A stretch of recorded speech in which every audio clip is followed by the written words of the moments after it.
Welcome everyone, it's Miss Gisa. Today I want to tell you about a tradition that I grew up with when I was younger and my parents grew up with it in Italy. And that is the legend of La Befana, the Christmas witch. I'm going to read you a story that features La Befana.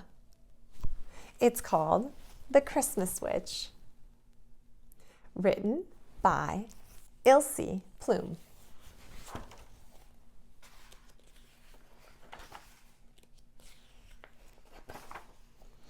There are many kinds of spirits in Italy.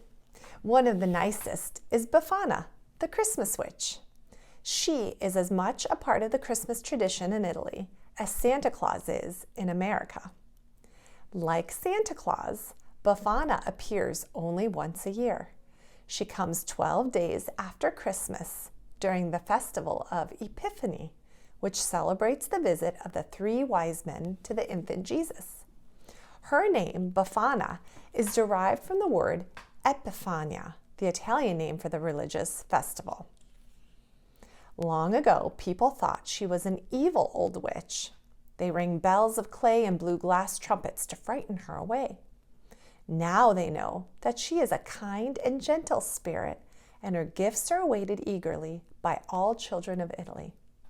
The miracle of Befana is not in history books, but every Italian child knows that her magic will return every year.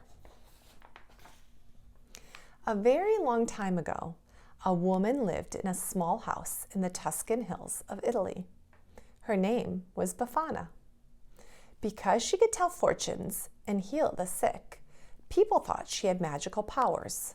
Although she had no children, Befana had 6 cats and a bird in a cage. The bird's name was Uccellino, or little bird. Befana's house was on a hill, and at the bottom of the hill was a forest where she could gather sticks for firewood. One day she went down the hill many times.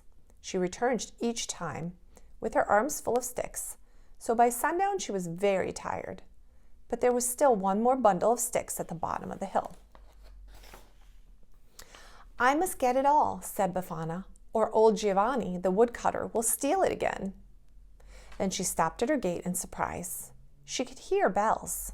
Far away, there were riders approaching on the road. They came closer. 3 men, mounted on camels, stopped beside Befana's gate. The camels were laden with rich gifts and bags of gold. The men looked old and wise and were dressed in splendid robes. "We come from a faraway country," said one of the wise men. "We are looking for the Christ child who is born in Bethlehem. Good woman, can you tell us the way?" "Bethlehem," said Befana. "It is there across the mountains and valleys beyond the great seas." Turning to point the way, she was astonished to see a great star shining in the sky. "The star!" cried the wise men. "God has sent a splendid shining star to lead us to the child. Perhaps we are nearing the end of our journey. But, good woman, have you not heard of this great miracle?" Befana's eyes grew wide with wonder. The star shone more brightly than any she had ever seen. Surely these were not ordinary travelers. "I live by myself," said Befana. "I did not know such a baby had been born. Oh, please, may I come with you?" "Yes, good woman, you may come with us," said the wise man. "But you must come at once. We cannot stay. We must not lose sight of the star." "Oh, sir," said Befana, "please wait until I gather the rest of my firewood. If I go with you now, Giovanni will steal it, and then I will not have enough wood to keep warm." But the wise man was pointing to the star and beckoning to the others to follow. The camels were moving away. "And a gift for the baby," cried Befana. "I must bring toys for the Christ child." Running down the hill, Befana snatched up the last bundle of sticks and struggled back up again with her heavy burden. The riders were gone, and a dark cloud had hidden the star. Befana was alone and forlorn. She had only her cats and Uccellino, her bird, to comfort her. Sadly, she crept into her bed. But the next morning, The orange sun rose over the purple mountains and streamed into Befana's bedroom, and Uccellino began to sing. Filled with happiness, Befana jumped out of bed. No longer did she feel tired. The weariness in her bones had vanished overnight. She felt she could float on air. Humming to herself, Befana dressed, made her breakfast, and fed Uccellino and the 6 cats. Then she ran next door to ask old Signora Martinelli, the pasta maker, to care for them. At last, she was ready to go. But when she looked around her house to find presents for the Christ child, she could find nothing to bring the baby. Sadly, she put on her boots and her old red cape. It was better to go empty-handed than not to go at all. But when Befana had said goodbye to the cats and Uccellino, she found a miracle lying on the floor beside her back door, a large gray sack filled to the brim with toys. Befana clapped her hands with joy. Then, slinging the heavy sack over her shoulder, she closed her door tightly and went on her way. And so Befana's long journey began. Searching for the star and the wise men, she traveled around the world. Her sack never grew heavy. Befana never grew tired. But she never caught up with the star. She never saw the wise men. One day, just after the sunset, she came to a farm in a small village. 1,000 stars began to twinkle in the sky. 2 shepherds were guarding a flock of sheep. The shepherds were surprised to see a stranger. "Good woman," they said, "what do you want?" "I am looking for the Christ child," Befana replied. "Can you tell me which way to go?" And then the shepherds told her of a miracle. "Last night, while we were sleeping beside our flock in this peaceful valley, all at once the dogs barked and the sheep began to bleat. Angels were singing and a radiant star shone in the sky in a blaze of light. The light of the star shone upon a cave in the side of the hill. A man was guarding the entrance. An ox and a donkey lay on the straw. The Virgin Mary was kneeling beside the manger, and there lay the Christ child, fast asleep. Reverently, the shepherds bowed their heads. We fell upon our knees and gazed in wonder at the child." Befana was filled with joy. At last, she was nearing the end of her journey.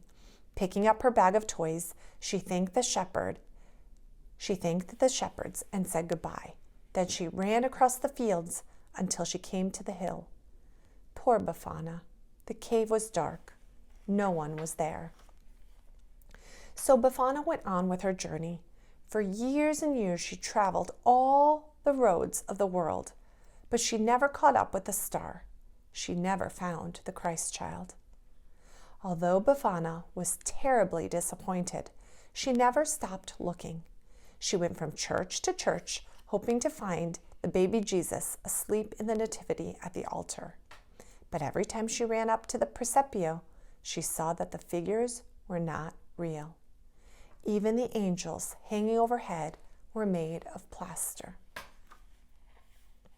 One day, Befana came to a village that was only a crossing in the road. The church was the smallest she had ever seen, but the sun was so hot that she went inside to rest. And there, in the cool darkness, with the candles burning and the sweet smell of incense in the air, she heard a voice from the stillness echoing in the silent church. "Poor old Befana, you have tried for so long to find the Christ child, but the baby Jesus is no longer in Bethlehem.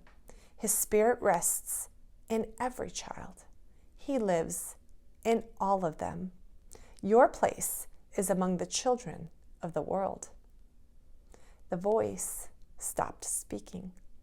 Befana sat in the darkness, her heart beating with joy, for she knew there would always be children waiting for her. From that time on, Befana traveled everywhere at Christmas time to see the children. From the Alps to Sicily, her bag was never empty. Wherever she went, she left toys for all the boys and girls creeping into their bedrooms when they were fast asleep. but if they had been naughty, she left only a lump of coal. The Christ child was born a very long time ago, but Befana is still making her journey. She has left gifts for children all over the world, for the sons and daughters of kings in rich palaces, and the children of poor men in shabby huts. The poorer the family, the more presents Befana wants to give, because she does not like to see anyone unhappy, especially at Christmas time. Her greatest wish is to bring joy and gladness to the hearts of children everywhere. Some children try to stay awake to watch Befana come and go, but it does no good, for her magic power makes her invisible. You may hear the thump of her bag of toys upon the floor, but you will not catch a glimpse of the Christmas witch. And no matter how quickly you run to the door, you will see nothing but footprints in moonlit snow. It's so fun to share one of my traditions with you guys. Thank you for listening today. Remember to join us again and hit that subscribe and like buttons.